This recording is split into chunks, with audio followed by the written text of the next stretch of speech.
Jadi totalnya ada 20 adegan yang tadi direkonstruksi antara pelaku. Tadi sudah dilibatkan juga jaksa penuntut umum dan penyidik dan sudah didampingi juga oleh penasihat hukum dari tersangka. Jadi kita sudah melihat 20 adegan tersebut. Memang ada beberapa adegan yang tidak sesuai dengan berita acara. Nanti kami akan melakukan penyesuaian. Terkait dengan pidana baru yang kami temukan juga nanti akan kami keluarkan lebih dulu. Baru nanti akan kami jelaskan jika memang ada pidana baru yang bisa kami terapkan. Namun untuk saat ini secara garis besar kita sudah melihat fakta perbuatannya lebih jelas daripada saat BAP. Hanya memang betul ada beberapa adegan, ada beberapa keterangan yang memang berubah pada saat rekonstruksi. Apa itu misalnya? Bisa dijelaskan, Pak? Contohnya adalah pada saat tersangka itu menikam si korban istrinya dari belakang. Nah, pada saat berita acara pemeriksaan memang tersangka tidak ingat dia menikamnya pada saat apa. Pada saat rekonstruksi tadi dia tahu dia menikam pada saat korban terjatuh. Nah, seperti itu.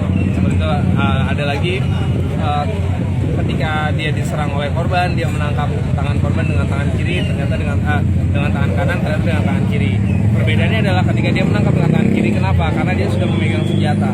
Berarti pada saat itu harus kita rumuskan lagi nih, ketika tersangka bilang bela diri itu mungkin pada saat si tersangka belum memegang senjata, hanya ketika dia menangkap tangan korban dengan tangan kiri, berarti tangan kanannya sudah memegang senjata. Seperti itu nanti akan kita gelarkan lagi, nanti akan kita ekspos dengan kejaksaan, baru nanti akan kita rumuskan perbaikan-perbaikan yang kita perlu lakukan di berita acara pemeriksaan.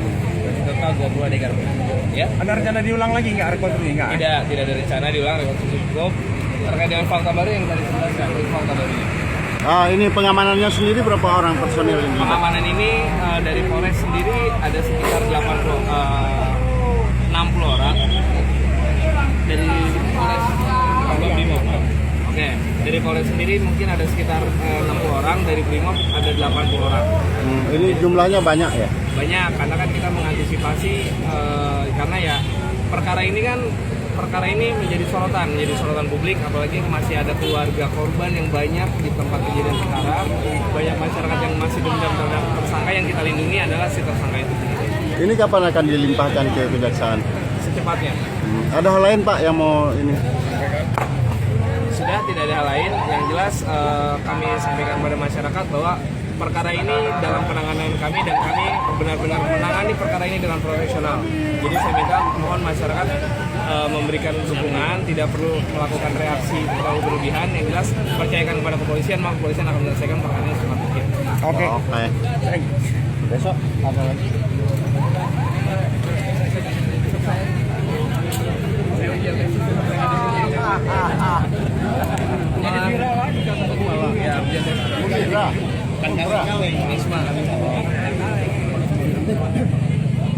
Belum. Nanti setelah perbaikan baru bisa.